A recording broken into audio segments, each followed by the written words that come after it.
Hello and welcome to episode 45 of Speak Free with MattyG. Joining me today is a very special guest. We've got Katelin Vincent here, who is an empowerment coach, the host and founder of You Go Girlfriend podcast and social media and everything. And then You Go Bro as well, which is the male sort of version of that. We're going to talk today about your journey with that. Obviously, you used to be a teacher as well, so we'll talk about that transition into being a online empowerment coach / podcaster. And we'll also we'll just get into it. We both grew up in the Hawkesbury as well, so we'll talk about that. Love that. So plenty of content to get through, and also men's mental health. I want to talk to you about because you are a rare sort of content creator / coach that's coming from a female perspective in that area. So, which we don't see very often. It's usually men building other men up. So it's nice to see a female taking that on, you know? So, but take me back. When did you start? You Go Girlfriend came before You Go Bro, correct? Yeah. So I just got to a point where I realized that I was like, why are we not just getting straight to the point? Why are we not, like, we're dicking around and we are not finding the space to be able to really talk up about ourselves? But one of the things that I really found for females in particular was I had this huge awakening when it came to a female coming from her masculine to a feminine. And holy crap, it really ignited me. Like, I felt so turned on with life and pleasure and everything. I was like, holy crap, why do women not experience this? Like, what's going on? So then that's when I really thought, okay, I'm going to amp this up a little bit. I'm going to put my voice out there and talk about things that people need to talk about. So for females, obviously, when it comes to confidence, sex, and periods, they're really the pinnacle parts of things that women need to talk about and understand. And I did initially start with teenagers and sort of helping them transition from being a teenager to a woman. And I found that, teenagers are amazing and they're working through things, but it was like this spark of women that are older that still had this huge missing gap that they just need to they're still trying to find themselves. They're still trying to connect with themselves, or they're stuck in their masculine. Yeah. And then I found that as I was really opening up about the sex conversations, I had a lot of men reach out to me. They're like, Katelin, you should do a male version of this. I'm like, what do you mean? I'm a female. I'm meant to just stick with that gender. And they're like, no, what you're saying is landing for us as well. I thought, oh, okay, interesting. So then that's when I started You Go Bro. And oh my goodness, when I started You Go Bro, I was slammed with men being like, why is a female talking about men stuff? She's not a man, blah, blah, blah, blah. But I just thought, you know what? These beautiful men behind the scenes were just supporting me. And they're like, just keep going, Katelin. You really are doing something that, as you said, is unique and rare. And we actually really appreciate what you're doing. So then that gave me that reason and purpose to keep pushing forward. Yeah. And I know that I get a lot of response from women being like, thank you for just being open and sharing things that we don't actually want to talk about because we're afraid of being seen for that. So I just have a very transparent way of opening up these conversations because I know it's important that people feel seen and heard and really have that deep connection. So yeah, there's some spicy stuff that I do as well, but that's just because I'm more than happy to take the mickey out of myself and be in that position that I can make people feel, oh yeah, she's taking the fun out of herself. She doesn't take herself too seriously. Yeah. Because that's not enjoyable in life if we take it too seriously as well. Yeah. And it's interesting to me, it's not surprising to me that men blasted you for that because you see it all the time, especially in sport. If there's a female presenter, they'll get slammed, like Erin Molan, right? Mm-hmm. When she first came on the scene, I was like, this chick knows what she's talking about. She knows her footy. And then as, the footy show fucking got sort of, changed and she became the host, and then it was like she was taking over the game, you know what I mean? And but it wasn't. That's not the reality. But that's how men saw it, right? And she got fucking slammed. Like, the comments were horrendous. And she's talked about this a lot. But it's everyone, right? That happens so often to women. And it's not surprising to me that you cop that, especially talking about male issues. It's just funny to me because men will be like, I'm allowed an opinion on everything. When they're told they're not allowed opinion on a female issue, right, they'll get the shits, but then they'll do the same thing to a woman, right? I think everyone is allowed an opinion on every fucking issue, right? Absolutely. Because it affects everyone, right? Yeah. No matter what the issue. Like, okay, there might be just a female issue or just a male issue, but we're interconnected, right? So it affects everyone in some way, you know? Absolutely. And I find that every time someone slams me with a comment, I'm like, hey, you'd be a great client. Like, literally, let me help you because you're projecting stuff onto me that doesn't actually affect me. You're actually got some women wounds or you've got some deep insecurities that you're actually projecting onto me. Yeah. And I don't take offense to it anymore. 100% when it first happened, I took it very much personally and I was like, damn, what's going on here? But now I'm like, no, that's just them. That's them trying to project their stuff onto you. And as you said, like anyone in the industry, I really commend them for stepping up and doing what they need to do. But I also feel like that they're still, on the flip side, they're still, you know, females emasculating men as well. So as much as we're all like female power and like pushing things out, it's important that we understand that some women are becoming very dominant and they're actually not letting men be in their prime. And so a lot of men are kind of falling, not like, yes, a little bit into their feminine, but we don't really want to associate that because they think, oh, I don't want to be feminine. Yeah. No, I get it. But you feel like that you're just not enough. You feel like you're trying and trying to do so much and then you feel hopeless because you're like, I'm trying everything I can for you. Yeah, but and you're still not the man. Still not the man. So, I just had this real empathy for men. And I built my own relationship with men as well. I was like, in the past, I felt like I disrespected them.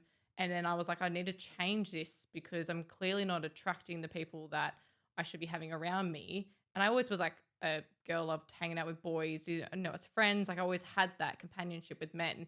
But I definitely felt like that there had to be a change. And that was my choice of going, well, I want to change my relationship with men, get to know them better, understand them.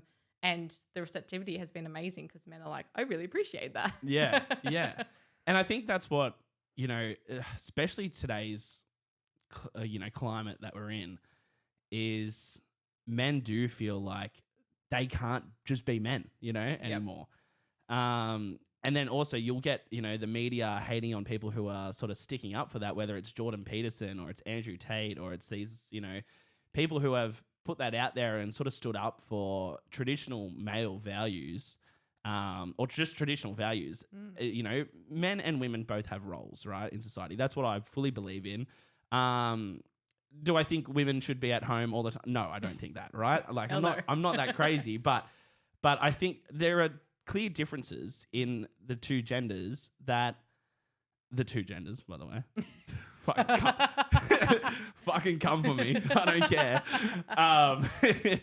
But there are clear differences in the two. And I think when we can respect and actually, love those differences because they exist for a reason, then that's when, that's what makes people happy, right? That's what brings society together, you've probably seen that too. It's like this breakdown of what we used to consider sort of traditional roles to play is actually hurting both genders, right? Absolutely. And even for men, they get to their 40s, and I'm actually helping a lot of men around that age because they have had this stance of being like, I've had to just provide.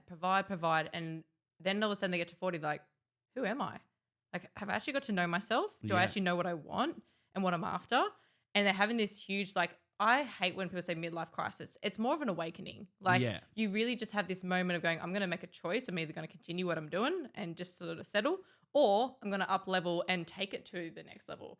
And that's what I love when men come through You Go Bros. They're like, no, I don't want this sort of like, just a provider, but I want to be a man, but I don't know how to be a man. And I love being able to support them in that way. But honestly, the only reason why I've got the two separate pages is because for females, I need to talk about their menstrual cycle and, about their periods. And obviously for men, I'm more than happy to educate and help them on that. But there's everything else about being confident, sex and connection and relationships. They all kind of intertwine with their own gifts of being female and male. Yeah. But that was honestly the only difference that I was like, well, I have to then talk to females about their cycle and being able to really enhance that and work with it because there is something that we can't get rid of. And it's important that we actually work with it. And then for a man to understand that a woman's going to change her dynamics, her emotions, the way that she acts and communicates throughout those weeks of a cycle, then that counterfacts in how he can communicate and how their intercourse can actually enhance and all those different situations. So it's just really putting the gifts of us being female or male and how we can enhance that rather than going against each other. Yeah. So I'm just trying to bridge a gap here. Yeah. And it's important too because there is such like a divide, right? Like, and it's it's just crazy to me, like where we've got to in this world, and that's not even bringing in the fucking gender then debate, you know, which is just fucking batshit crazy. Do you know Riley Gaines, the Riley Gaines story at all? No. Anyway, to anyone out there watching who hasn't watched Joe Rogan, I urge you to go watch that podcast episode with her. She was a swimmer, right, who had and I don't want to turn this into a trans bashing fucking episode by any means, but I will just say this. She was a swimmer who was like top 3 in America, right? Like in her age in college. And then she came up against that Leah Thomas, who was a biological man swimming. Anyway, long story short, she talks about her whole story and how like fucked it is and how she's now basically an advocate for women's rights in sport, right? Fairness for women's sports. But yeah, that's just a little side note for anyone.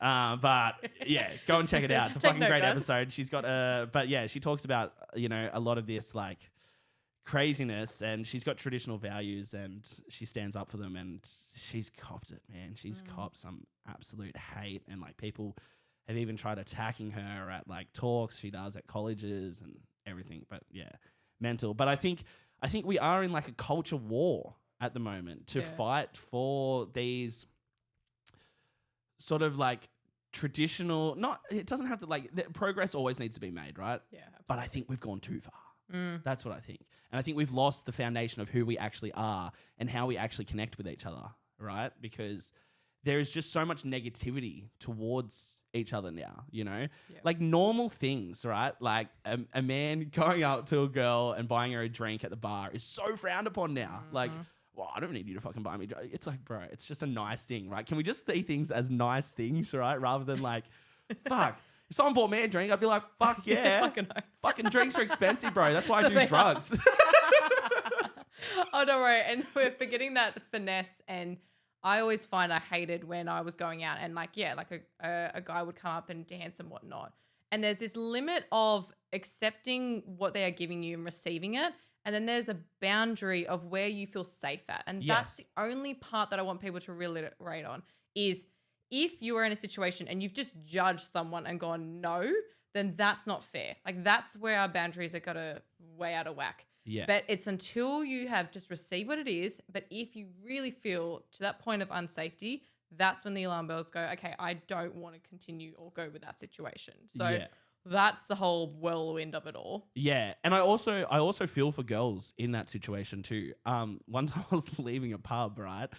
And there was a girl walking in front of me, right? And I was parked like, the pub was here like on the main like strip in Windsor, and then like Fitzroy, right? Yeah, love it. Like back in the day, like when it was actually good, like during the times when fucking, you know, you could fucking dance there during COVID and all that shit. But anyway, I'd left there and I was walking down the side street down to the Woolies like outdoor car park. My car was there and she's walking in front of me, right? She literally like is freaking out. Like, and I'm like slowing down my walk. So she's like, so I'm like, fuck, I'm just going to my car. Like, I'm not just following you, but it was only us on the street. It's like 2 a.m. in the morning, you know, it's fucking late. And she ran. And I was like, at first I was like, what the fuck? And then I go to my car and I was like, that's actually sad. It's sad that we've got to a point like all that girls feel that unsafe, that with like just a male walking behind them, you know? But I feel like that's where society has got to now. Yeah. And that's and the fear is valid. The fear is valid, right? Yeah, because absolutely. we see horror stories all the time. Yeah. But I think without, I'm not saying she should have given me I was just walking to my car to fucking get home. Like, don't give me a chance. But if someone comes up to you in a bar or wherever it is, like, I think it's important to like be open to actually seeing someone as a human rather than a threat. You know? Yeah, but, absolutely. Yeah, it's hard because women do feel threatened. Yeah, right? And that's why with You Go Girlfriend is I really help women to have that confidence in understanding the difference between feeling safe within yourself and also feeling safe within public settings. Now, when I was younger, I got my black belt in karate. So having that self-defense was hugely grateful. But I always find, though, that if you don't feel safe within yourself, you then, now this is going to be pretty like brutal, but you're going to feel like a bit of a target because a lot of people can tell, and that's where the poison is, when there is men that can see and rectify that there is a woman that is vulnerable and they know that they can take that love and connection and attention from a woman. That's when the fear comes in because they're like, I don't know how to be safe because I've had these experiences. And it's just that I understand there are some circumstances that we need to pay respect to, but we cannot let that story be lived throughout the rest of our time of being afraid and feeling unsafe. So we have to heal that prospect of whatever that story and narrative was, and then being able to move forth, because living a life and not having any fear, not like living a life and not feeling safe within yourself, that is just, that's terrible. Yeah, like, that's not a life. No, it's not a life at like all. A prison. Yeah, within yourself. Yeah. So you've just got to establish that if you can really pull out this, facade of going, okay, I want to feel strong within myself. I want to feel confident. Then I also know that there's men that lose confidence because they're trying to put themselves out there and they feel deflated because they're like, every time I just get rejected. So we've got this sort of uneven spectrum of like, I want to feel safe, but I feel rejected. Then no one really gets this sort of equal situation. So Yes. we're then all against each other, and it's like this barmy army of like, everyone against each other. Yeah. So I think it's something that, and then that's annoyingly where sex comes into play, because they're all trying to manipulate each other, being like, well, you've done this to me and I'm going to hurt you, and I'm going to, not like physically, but just like in sex, like I'm just going to sleep with you, because I want to get all my fear of rejection just, sorted out and just having fun with that. Or when we're like, oh, I just want to have sex with you, but I don't really want to get close to you. So that's when everyone's like, what the heck is going on right now?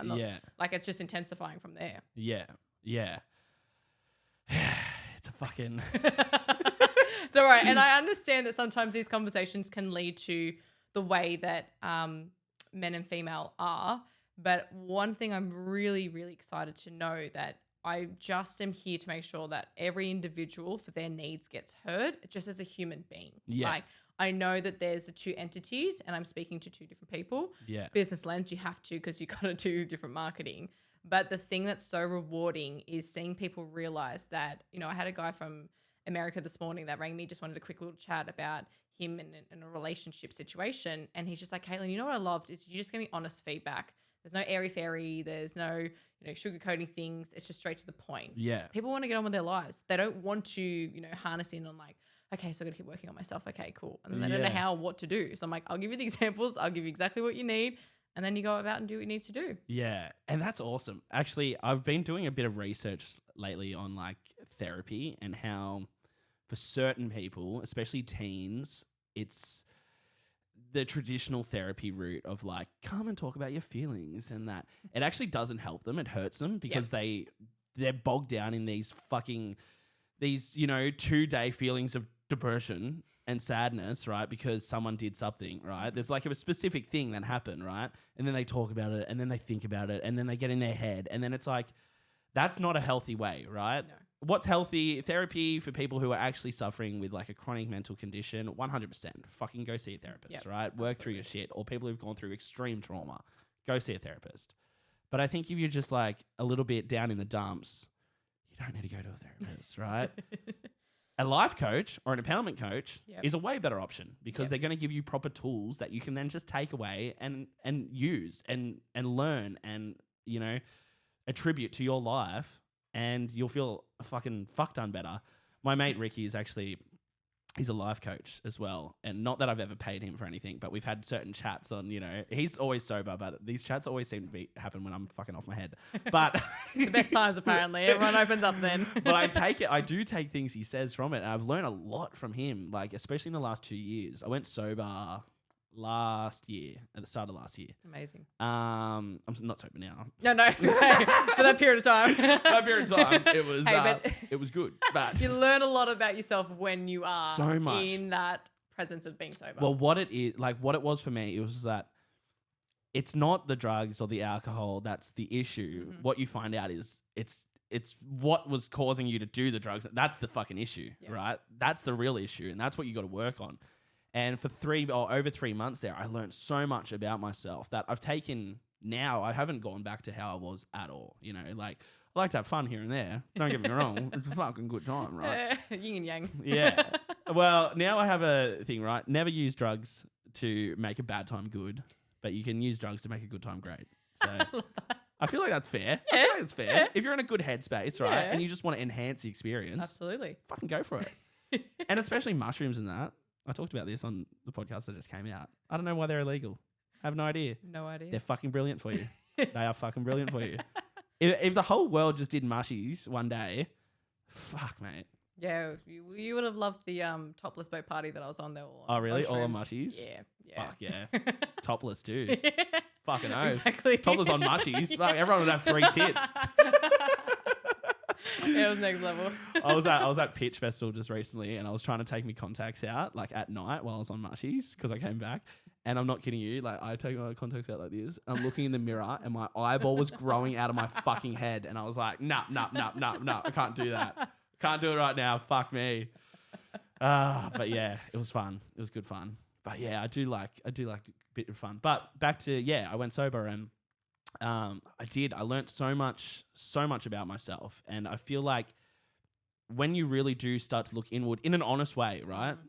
And without judgment, it's very hard to do without judgment, right? Absolutely. We all judge ourselves more than we judge each other, 100%. Yep. 100%. But you got to look at things and go, all right, you know what? I was a fuckwit then, or I did do that. That's a flaw in myself, and find out, and then dig deeper, find out the reason for it. And if you can't do that yourself, 100% get a life coach, go to an empowerment coach, because they will help you figure that out and give you tools to figure that out, right? So hats off to you for doing the work you do. I appreciate that. Yeah. No, it's accountability, and that's a huge thing that I did when I was going through my phase of my mental health journey as well. As I was like, okay, I've got to take ownership, and I've got to stop blaming people, because as much as people trigger you and they bring things up, it's then always a question, and having that moment of going, okay, so they've said that. What does it mean for me, and why am I reacting that way, and what do I need to do to overcome that? Because people are going to react and do what they need to around you,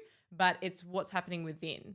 And I always found, as you're saying about your mate helping you out whenever he could, I don't know what it was, but this is why I knew I had to do your girlfriend, was every time I was in a night out in the girls' bathroom, there would just be random girls that just came to me and told me their life story, and then I'd give them advice, and then they'd walk out feeling 10 times better. And I'm like, well, clearly I've got a gift to be able to help people on the spot and do what they need to do. And you were probably the subject of all those Facebook statuses of girls like, whoever was in the bathroom, you changed my life. Oh, when you get Katelin drunk, pep talk comes out to another level. So we'll bring you to the Tigers game tonight. Bring you to the Tigers game tonight. Give you a few beers. You'll get the boys a fucking win, mate. I was at a wedding, and all the guys were like, oh yeah, Katelin, give it a go. Like, see how you can.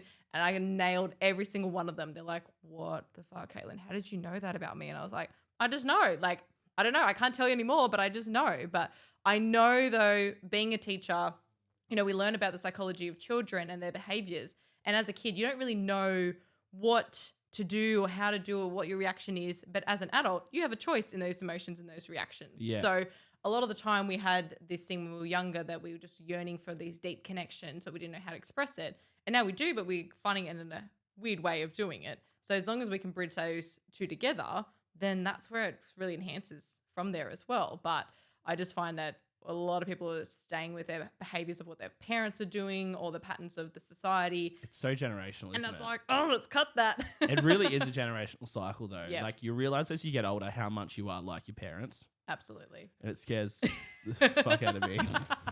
No, I'm kidding. My mum and dad are actually pretty, like, sweet. So yeah, I think I got pretty lucky. But for the people who don't have good parents, well, I'm going to watch out, I'd say. Because you're becoming them. You're becoming them.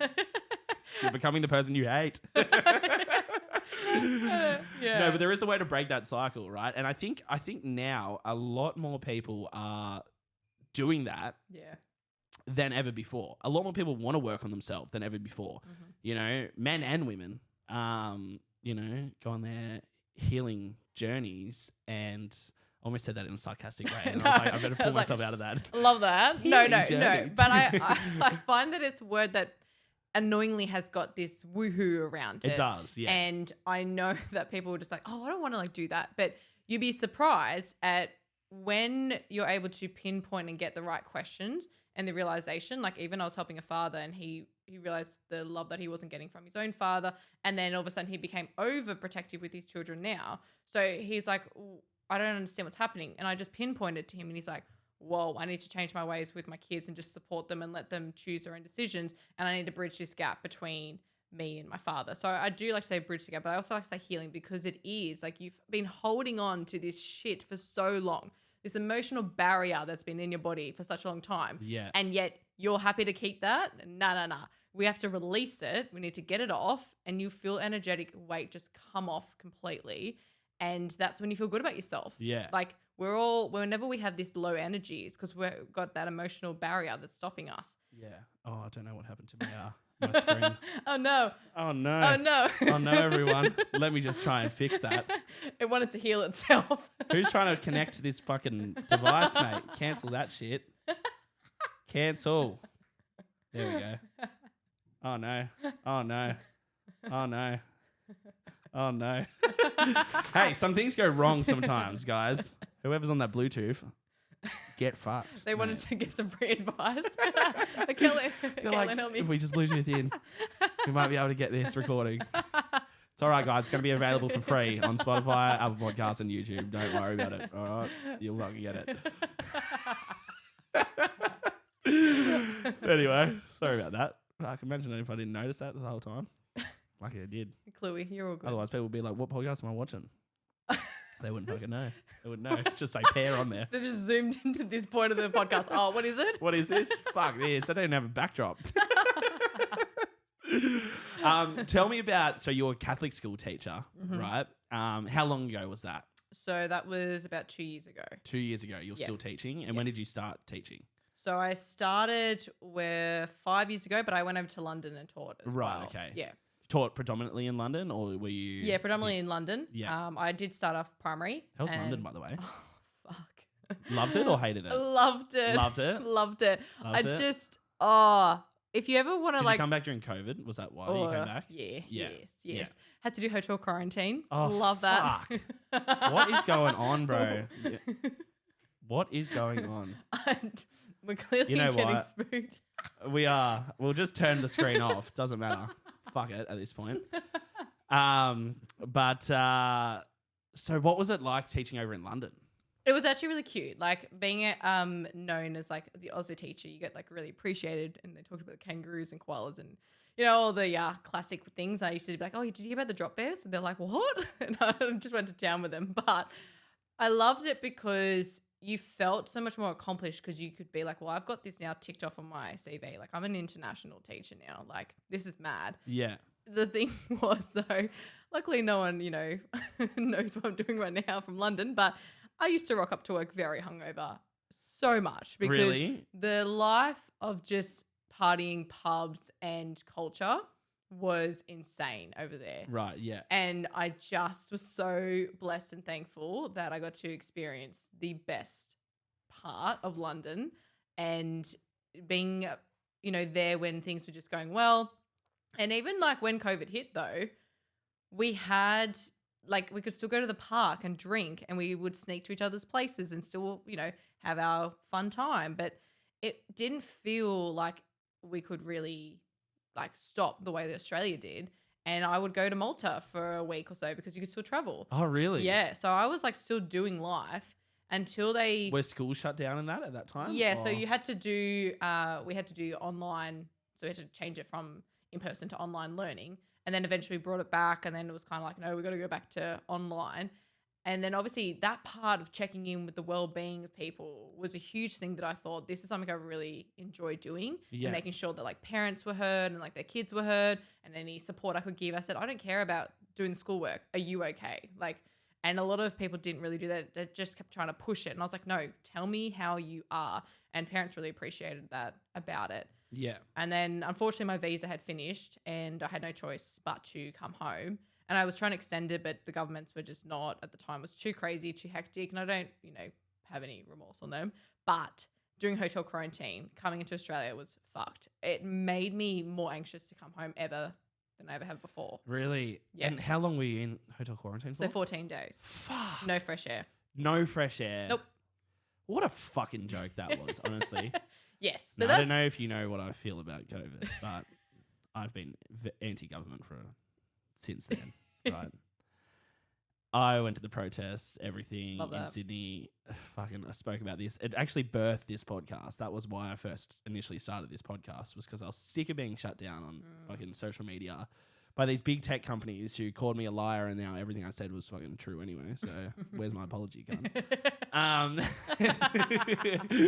But I couldn't even imagine doing 14 days hotel quarantine. You would have been going fucking insane. Did they at least have a TV in there or something? Yeah, so we had but it was all just COVID news. Yeah. I can turn it on.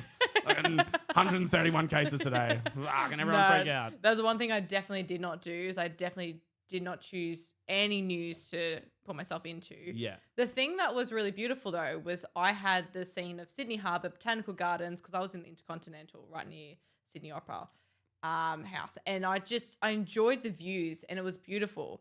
But it actually, like, I was clever. Like I scheduled my days. I did like a teacher thing. I made sure that I was like up and about and didn't touch my bed throughout the day. Like I was very productive.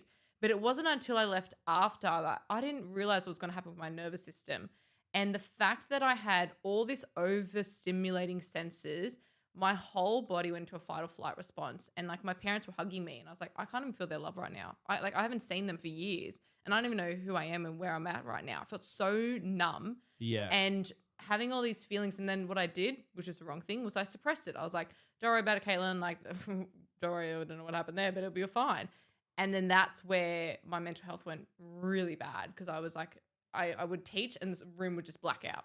Or I'd be walking and everything would be moving, like the buildings would be moving. I'm like, why the fuck do I feel like I'm on a cruise ship right now? This is weird. So the amount of doctors I went to and whatnot. And then that's when one of the doctors said to me, she's like, you got disorientated and anxiety. I was like, okay, cool. And now it's my friend. So every time I've got it, I just acknowledge it. I listen to it. I've got a relationship with it. And then I'm able to take those steps forward to going, okay, are we good? Okay. Because a lot of people will try and escape from it. As soon as it comes up, they're like, oh, I'm like, no, I've become so much more better friends with my negative side of things. I'm aware of when I'm uncomfortable and I acknowledge and I respect myself in that lens. So that's why with anything when it comes to mental health, it's important that we actually talk about how we can actually build a relationship with it.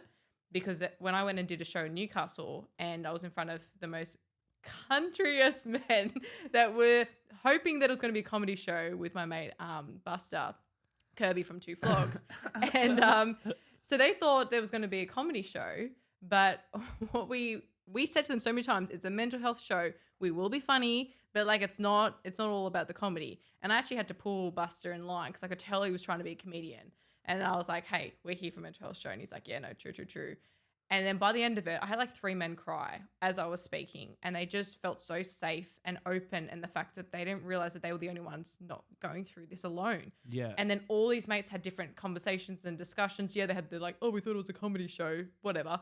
But the thing that was beautiful is that they then had a conversation with their mate about something that they've never had before. And I'm like, this is what I want to see more of, is people acknowledging that, yes, there's uncomfortable feelings, there's things that we go through, but the more that we keep talking about it, the more that we actually get better at it. And even me rehearsing for that show, like trying to talk about the time where I wanted to end my life and having to rehearse that story again and again and again, it was fucking hard. Yeah. And I was like, I have to push myself to really get through to this point. There was moments I took breaks and I was like, I can't do this. It affected my headspace going back to that place. And now I'm like, I'm a lot more better to talk about it. Doesn't mean it's going away. I can't ever get rid of that. You can never get rid of that moment because it makes you stronger knowing that you appreciate life even more so. Yeah. But a lot of people think, oh, I don't want to, I've just talked about it once. I'm like, shit scared. I'm like, I get it when you do. But if the more you keep talking about it, the easier it's going to get in that safe space as well. Yeah. And I know that's why so many men have been roaring at me through You Go Bro, is because they've had one experience where they've opened up to someone and then all of a sudden they're like, oh, I could never do that again. So I'm just going to get sort of angry and upset with everyone else because I just... It's been a negative experience for them in the past. Yeah. And then they just want that conversation or to be heard and seen. So they just take it out on other people and they're like, well, you know, you don't know any better. It's like, okay, what's actually going on for you right now? Because I can tell where you're at. Because 100%, I was like a cannonball. I used to like fire off and get so aggro at things. And I'm like, God, why is this always happening? And I honestly have not done that in such a long time now because I respect myself and I'm like, I know what's going on. Let's check in. Let's see what's going on. And it's good that you got to that point because did you experience anxiety at all before the whole COVID scenario? I had no idea. No idea that I even had it. Yeah. And not like understanding what it was. And so you would use other substances to sort of go, okay, I feel a bit off. I would just drink more, have lots of sex, or I would do all these things to sort of suppress what I was actually feeling. And then when you got those big outbursts, you know, crying and whatnot, and it's not like I'm ever trying to promote people for crying, but if you can, holy crap, it's really good. Yeah. But it's really understanding that it's okay to acknowledge what it is, but so many people don't know what it is. Yeah. And like, yeah, it was like frightening when the doctor was like, go get a mental health plan. I'm like, wait, what? I'm there? Like, I didn't think I was going to be there. I thought it was all good. Yeah. But the stigma, and then they said I was going to have PTSD from hotel quarantine, but I didn't. My doctor's like, look, I don't want you to live your life thinking that you've got this label. But she's like, clearly you have symptoms. So let's just establish this as being a disorientated anxiety. Yeah. And that felt a lot more at ease than, Yeah. than anything else. It's just crazy that like did that for you. You know what I mean? And think of how many people came through that quarantine system or just COVID in general, staying in their house. And, you know, so many fucking things, so many bad, negative things came from it that completely outweigh the actual negative of the fucking disease itself. Yeah. Right? It's just crazy. It's crazy to me that people are still wearing a mask inside their car by themselves or riding a bike down the street wearing a fucking mask. If you're doing that, just know we all think you're a fucking idiot. All right? Like, please know that everyone thinks you're a fucking dumb cunt. Because none of us are buying it anymore. Even people who got fucking 3 vaxxers or whatever, they're not buying it anymore. They won't go get another one. They go, fuck you. We've had enough. Enough's enough, right? Like, but I think it's just setting my theory / truth is The truth bomb is that it's setting us up for what's to come next, which is like social credit score, you know, carbon credit score, total control, smart cities, all this shit that people probably think I'm batshit crazy now, but check in with me in 5 years' time and we'll see where we're at. Eh? Yeah. So, but anyway, more about you, less about me and my conspiracy theories. But the thing I really want to reiterate though is a lot of people have not worked on themselves since what we've experienced with COVID though. Yes. So many people are like, let's just keep going, let's just do this. And now the anxiety is next level. So that's why I think I understand that people are trying to move on with their lives. And that's why they're doing these beautiful things where they're going over the top with stuff because they're trying to catch up on celebrations and really enhance that, which is beautiful. But you got to check in with yourself because you've just gone through something that's very traumatic, no matter what, whether it was hotel quarantine, whether it's just COVID in general. Yeah. You have to establish that you went through something and you need to speak to someone to work through that. And it is like the world has just been like, well, yeah, fuck it. It's like, mate, that was fucking crazy what just happened. Like, we just gonna skip past that shit? Like, I ain't skipping past what the fucking those cunts did to us.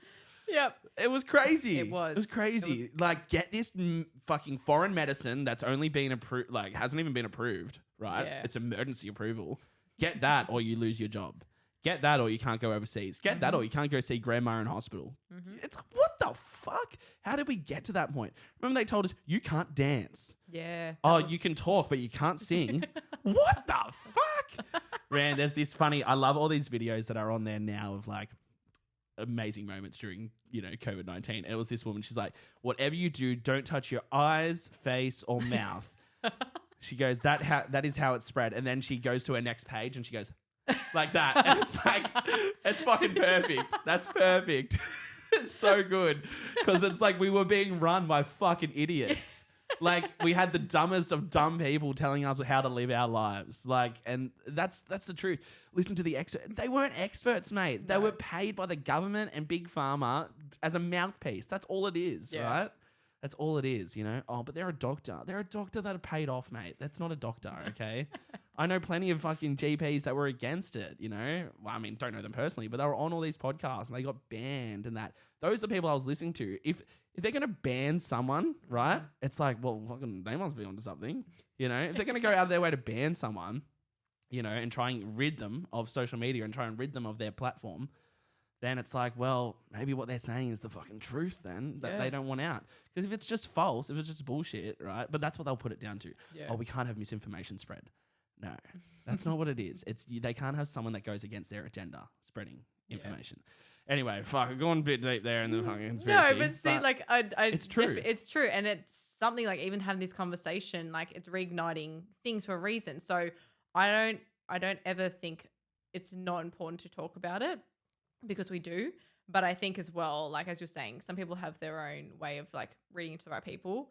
As long as no matter what, you talk to someone and you can trust them, that is the person then you open up to. And I know sometimes it's hard to find that. And that's why I do these services, because I want to provide. And like, trust me, I've met people and I'm like, look, hey, I'm happy to help you, but I don't know if you're ready for this, because I need people that are ready to commit and actually want to go all in, because it's not comfortable what I do with people. Like, it makes them a little bit, but I support them and I literally become your friend while I'll do phone calls and text messages afterwards to make sure that they're not just like, okay, I got a counselor, session, and then 4 weeks later I've got all this extra shit that's bottled up, and all of a sudden I've got to start from there. But I wanted to keep working forth. It's like, okay, let's see each week, let's see how you're going, and let's progress from there. Yeah, and that's the best way to be. Like, that's so good, because it builds a proper actual relationship, right? Like, it's not like you don't feel like you're just paying someone for an hour and it's like that's it. It's like you're a PT for the mind. Yeah, absolutely. You're a PT for the mind. I'm a mental fitness coach. That's what it is, right? And you check in. Like, my PT literally messaged me. I just went for a leg session. He's like, "You killed it today, brother. Hope your legs aren't too bad." And like, after I've left, and that's nice, because he could easily just not fucking, not message me. Yeah, absolutely. He could easily just get to the next client and get his money and that. But he checks in, and that's like, it's important to build that, that actual relationship, because your client feels seen, which you want them to feel seen, right? Or heard, and like you said, if it's 4 weeks between sessions or whatever, fuck, imagine how much shit they'll bring in if you haven't spoken to them in that whole time, Absolutely. It's like even seeing friends, like not seeing friends for a month or so, and then you see each other. If you haven't messaged online, like, fuck, you have so much to talk about. Absolutely. And then like also I find that weekends are, like, everyone's normally pretty good throughout the week because they set their routines, but it's weekends that all of a sudden they're like, I feel free to do whatever I want to, or they spiral even more so. So that's when I check in even more so. Go, okay, what's your goal for this weekend? What are we going to do to make sure? And like, I've had people that have said, their willpower of drinking and whatnot. I'm like, okay, like I'm not going to be someone that's like, get off drinks altogether, but I'm like, let's actually have a measurable goal so that you can actually feel accomplished and know that you actually got through things. So everyone's situation is so different, but I've even had men that have reached out to me for relationship advice. They're like, oh my gosh, she sent me this text. What do I say? And I'm like, okay, well, this is what I would say. Take whatever you need, draft into your own words, and see if that lands. And they're like, oh my God, that's so good, Katelin. Can I use that? I'm like, yeah, that's fine. It's all good. Yeah. Like I do help in all those different situations according to individual need. And I'll never put someone in the same category being like, oh, you're the same as this person. That no. Let me hear you out. Let's see what's going on. And then I can actually work with you from that as well. Yeah, that's good. That's awesome. Where do you want to take everything next? What's in it? What's your goals for the future? I definitely am someone who is aspiring to be that speaker on stage and speaking to big crowds of people. Yeah. Because I know the impact that I have had with my events, and those women or men walking away being like, holy crap, like that's insane. So for me, when it comes to, I want to do those big events speaking, and then obviously those intimate workshops where I can actually really work with those people individually and work, on what they need to work on. And then obviously I do love podcasts because I, someone who does talk and talk your ear off as well. But I know how amazing it is to connect with people through a podcast as well. So I do have my own podcast through your girlfriend, but I also love connecting with people through theirs as well and hearing their stories and acknowledging them. And hopefully I provide value within that space as well. Not I hope I do. You do. 100% you do. 100%. You wouldn't have the following you have now without it. It's clearly changing people's lives. It's positively impacting people's lives. So that's a huge thing, right? Like, and I'm sure like those first few messages you got, like that means so much to you, right? Like even for me, while I'm just a shit talker, but people go, you know what? Thank you for fucking speaking truth. Thank you for being open. I've had these people come up and say, you're funny or you're this or you're that. It's like, well, I'm having a positive impact on people. And then I have also people on TikTok saying, when's the host going to lose? Does the host have a goal of losing weight? And you know what? To that cunt, go fuck yourself. And actually I do, but not that it's fucking any of his fucking business. JB, whatever your fucking thing is, following 148 people with 0 followers, you fucking loser. Or no profile picture. No profile picture. It's always the ones with no profile picture, eh? Oh my God. Always the ones with no profile picture, you fucking weak cunt. But I'm like, show yourself. yeah, show me who you are. Not some bloody cat. Yeah, they're probably fat piece of shit themselves, and they're taking it out on me. Jesus. Anyway, No, but every to situation. be honest, that sounds like I'm bitter about that. I'm not actually. I don't give a fuck. No. But every situation and context is different. So, I'm someone who can be very spicy. I name myself as Kinky Caitlin. I can take things to the next level for people, when it comes to intimacy and sex and stuff. But I also can be very down to earth when it comes to being realistic and working on people's mental health as well. So I have a whole radar, and depending on where you're at, like, it doesn't matter. Yeah. I'm more than happy to cater for those needs. So when people try to say to me, Caitlin, what's your niche? I'm like, oh my God, I get so many different types of people, but I just know I'm a people to people person, and I'm here to help and serve that way. And having a niche, fuck that, right? Fuck that. I've had that before too with like, what's your niche of your podcast? Like, it's just speak. I'm like, I don't want a niche. I want to have every single fucking type of person on here. I don't want to have I want to have sports people on. I want to have music people on. I want to have, life coaches or empowerment coaches on, or whatever it may be. I want everyone, because that's what's interesting to me is getting to know all these different types of people, and fuck a niche. Fuck. Why should I pigeonhole myself? No, and that's the thing. My goal and aspiration is to speak on stage, and annoyingly, the association is that you have to have a certain category or a certain focus. And the thing is, I'm trying to create something that's very unique and authentic, and I want people to see that for the way that it is. So I'm not stopping what I'm stopping, and I know someone will see that and be like, hey, let's get you up there.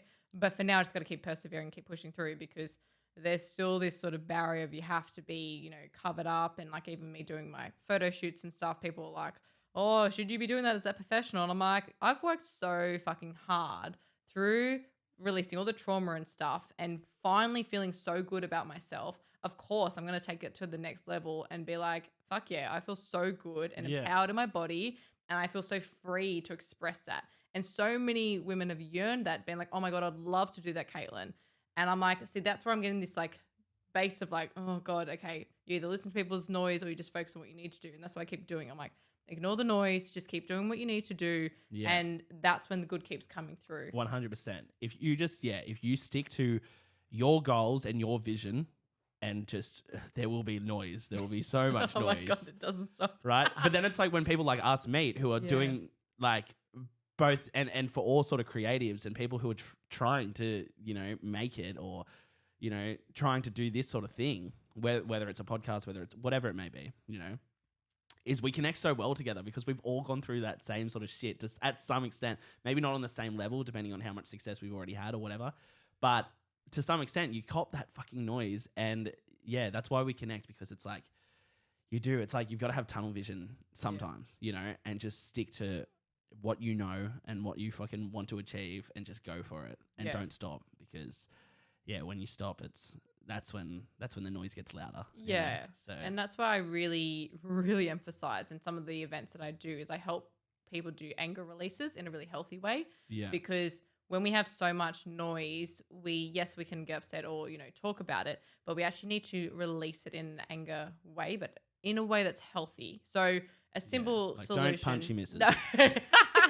No, not that level. But obviously your head in the pillow and just screaming, or if you're driving and you're at a stop, traffic light and you stopped, then yell and just get it all out. Like, even sometimes when I'm doing breathing with my men, I get them to breathe in and then exhale and really exhale out and just let it out. And they're like, oh my God, that was kind of cool. I'm like, yeah, exactly. You're releasing shit. But it's just important that we actually move it, because otherwise it just stays in and it just gets stagnant. So and then it'll come out in unhealthy ways. Yes. Yeah. And that's where it gets a little bit. So if we can pinpoint it, and then we've acknowledged it, and our bone of actually receiving this is getting more and more tougher, because we're like, well, at the beginning when we both would have experienced this, it would have been felt like our world was falling apart and like, oh my God, they don't like us, trying to please everyone. And now it's like, oh, well, that's their own shit. Let's keep going. Yeah, exactly. That's the biggest thing, right? Anyone projecting hate or that to anyone, especially online, anger is a different thing. Anger is like a thing between two people. You'll project shit on people you care about, right? Like, that happens. Yeah, disagreements. Yeah, disagreements happen. But when you go out of your way just to comment something nasty on something, it's actually funny to me, and it's actually a bit sad to me too, because it's like, well, you're going through some shit. just fucking, I'm not a life coach to you. So I'm not going to message and be like, what's up? I'm just going to be like, fucking loser. But when people do, it is sad because it is like it's pain within themselves that they are projecting, and when you understand that, when you get to that point of understanding that, it's like you're bulletproof, because no one doing successful, no one happy within themselves is going on TikTok or Instagram and writing nasty comments or sending nasty messages. No one, right? You don't do that because you're happy within yourself, so you're not going to bring someone else down, right? Yeah. And the beautiful thing is though, the people that really appreciate you they're the silent market. They're the ones that view, they love, they take action, they do the things from it. And they really, they're laughing or they're doing those things externally that you have no idea. And they're the ones you have to kind of know that they are a bit of a silent crowd of people that that's why you're like, why am I not feeling it? Or the comments or the likes, but know that they are there. It's until they actually, unfortunately, message or like, they're like, oh, cool. But you've got to remember that they really do appreciate it. I know some of my friends have said, yeah, I talked about a girl in the cafe about you and she now follows you. And like, she goes, that was just something that I wouldn't have even told you, but I was telling you because you needed to hear some good things about yourself when you're feeling down about yourself. So I was like, it's amazing when people, you feel vulnerable and open up. People give you so much stuff. Like I literally just did a random poll about, tell me one thing you're grateful for. And everyone was shoving all these comments about me saying, I'm thankful for you. I'm thankful for you. I'm like, hang on, this is meant to be about you. This wasn't meant to be about me. But it just Thank you. I'll take it. But it was just beautiful because I honestly was like, I'm happy to be vulnerable, share that I'm like a very frustrated woman at the moment, but like know that you're not alone. And then all of a sudden all this, goodness comes. So when you can show yourself in a lens, and yes, people have their rights to have their own opinions, but know that there is so much more of a bigger percentage of people that really appreciate you and for who you are. Yeah. And I know obviously the more, people are putting themselves out there, then it's going to keep coming. But that's when you got that resilience and bulletproof, as you said. Yeah, 100%. I like to sort of end my podcast with my guest giving a piece of advice to anyone that wants to do a similar thing to you or wants to come and get advice from you or whatever it may be. But what would be your advice to them? One of the things I love to always say to people is no matter what stage you are, you need to learn to accept yourself before you learn to love yourself. Because a lot of people have forgotten to accept who they are and they need to make sure that they really connect with who they are first. And know that doesn't matter where you are, what stage you are, it's important that you do ask for help and you do reach out. And literally it can be as spicy as it needs to be or it can be as tame as it needs to be. Doesn't matter. I'm always here to support you. Yeah. Awesome. Well, thank you very much for coming in My and speaking pleasure. free. I feel like we need to do a part 2, to be honest. That's how I'm feeling. So yeah, I so think much I'll more to talk about. I think I'll get you in at the second half of the year. So we'll do an updated version. Oh, one thing I did want to mention: you do masterclasses for men, right? Yes. So to anyone who wants to get that, tell them where to find you. Yeah, so if you go through You Go Bro and click on the link in the bio, there's going to be straight away you can register for the free masterclass, and they happen every month so that you can jump on board, and it's free. So why not? Yeah, awesome. All right, and remember, guys, speak free with MattyG.